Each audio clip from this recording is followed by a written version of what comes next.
With more than 42,000 restaurants in over 100 countries, Subway has the most locations of any fast food chain on the planet. And at first, that sounds like a sign of a thriving subgiant. However, Subway is anything but. Subway's closed thousands of stores in the last 3 years and saw a 25% fall in business from 2012 to 2017. So what happened?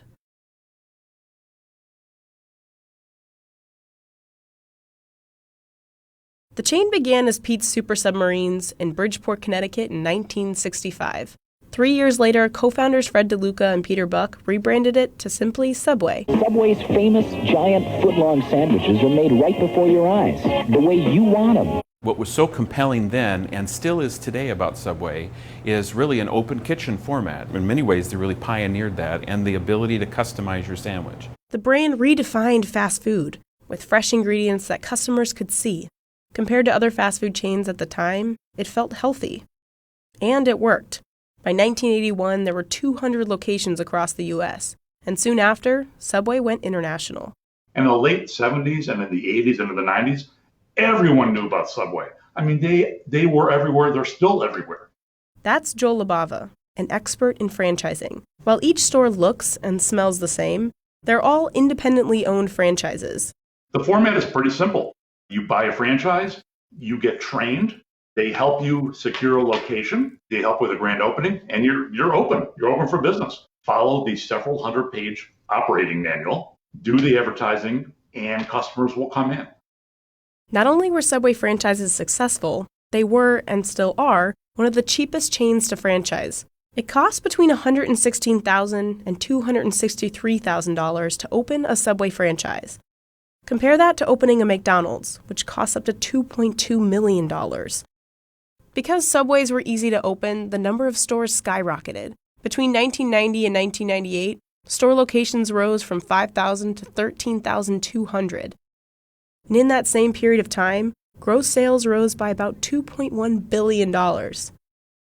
Subway's success continued into the early 2000s. At a time when obesity was rising rapidly in America, Subway continued to market itself as a healthy alternative to fast food. One of their biggest successes for sure was the Jared Fogle story. Everyone remembers those ads where it's him in those huge pants where he's showing how he lost all of this weight. And that just made them so much money, and it really made people think about Subway as a really great health brand. It was one of the biggest advertising wins that any chains had in recent decades. So that was a huge, huge part of their brand. Subway carried Fogle's success story for nearly a decade.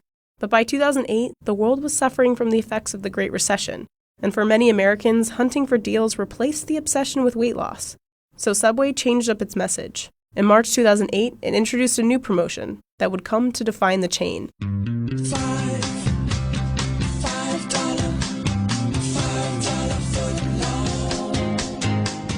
By August 2009, as other restaurant chains were struggling through the recession, the $5 footlong had pulled in $3.8 billion in sales for Subway, a 17% jump in U.S. sales from the year before. But even the best deals run their course.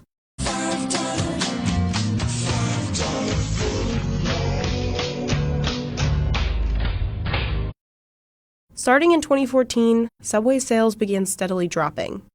Behind the scenes, many of the reasons for Subway's success had turned on them. Quiznos was once Subway's main competition, but tons of subchains like Jimmy John's, Firehouse, Potbelly, and Jersey Mike's, and fast casual chains like Panera were offering seemingly fresher and healthier options. And they started stealing market share. They're competing against people who bring in fresh produce every day. A lot of Subway locations only bring in fresh produce once or twice a week. On top of that, fast food chains that had been around as long as Subway were coming up with healthy alternatives of their own and getting creative with new menus. More and more fast food chains really want to have that innovation pipeline where they're bringing something out new almost every month. Fast food places are looking for ways to bring in new customers, drive traffic, and Subway has not tried to do that in the same way other places have. But other fast food chains weren't the only competition for Subway franchises. With Subway's franchising model making it so easy to open locations, stores inevitably started opening up around the corner from each other in lucrative markets. Take downtown Manhattan, for example. Within a 15-minute walk in less than half a square mile, there are 10 Subway locations. And these locations in close proximity began cannibalizing each other's sales. The Subway franchise agreement, the contract, it says they can open anywhere. There is no protected territory. So franchisees really have no say-so in where the other franchisees are going to open. It's a problem. And Subway corporate wasn't stopping it because the company benefited from a high number of locations. More locations meant more franchising fees and high royalties to Subway corporate, which diminished the effect of falling sales from a single location. When franchisees' sales are kind of slipping, as long as they're staying open, it doesn't necessarily hurt Subway as much as it would some other chains. If everyone's kind of like chugging along, like opening new locations, then they can kind of keep on keeping on, and it's not going to be the end of the world for the corporate office. Franchise owners, on the other hand, took the hit. In 2012, each Subway franchise generated an average of $482,000 a year. 4 years later, that number had slipped to $422,000 a year. For comparison, the average annual revenue of a McDonald's franchise in 2016 was $2.6 million. And to make matters worse, Subway would lose the face of its company. In 2015, the man who had embodied Subway's Eat Fresh mission was charged with possession of child pornography and having sex with minors. Subway cut ties with Fogel, and he was sentenced to 15.5 years in federal prison. And the Jared Fogle thing kind of basically went from a huge positive to a huge liability, like the worst things possible that your brand could be associated with. All of these things created the perfect storm for Subway, and soon locations started to close. In 2016, Subway closed 359 stores in the U.S. It was the first year the chain closed more locations than it opened. In 2017, that number was over 800, and by the end of 2018, over 1,000 locations had closed. With all these sour ingredients, it's hard to imagine Subway could bounce back. But the chain is certainly trying. In 2017, Subway launched its Fresh Forward program, starting with remodeled stores.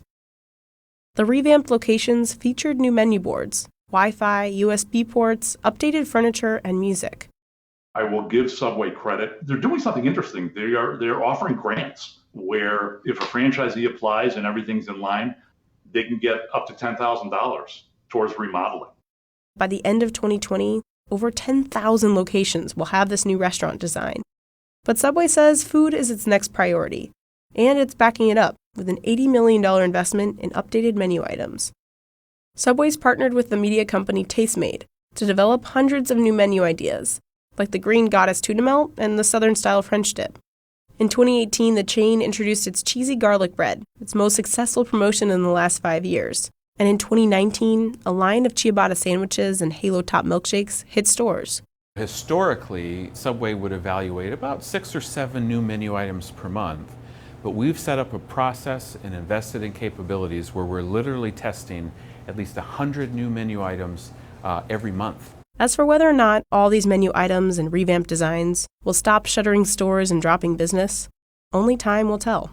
They need to figure out who they want their customer to be. I think it's really an uphill battle for them, but if they kind of go back to the basics, think about what people want, ask people what they want, and think about a little bit more innovation, that's kind of going to be a good start for them.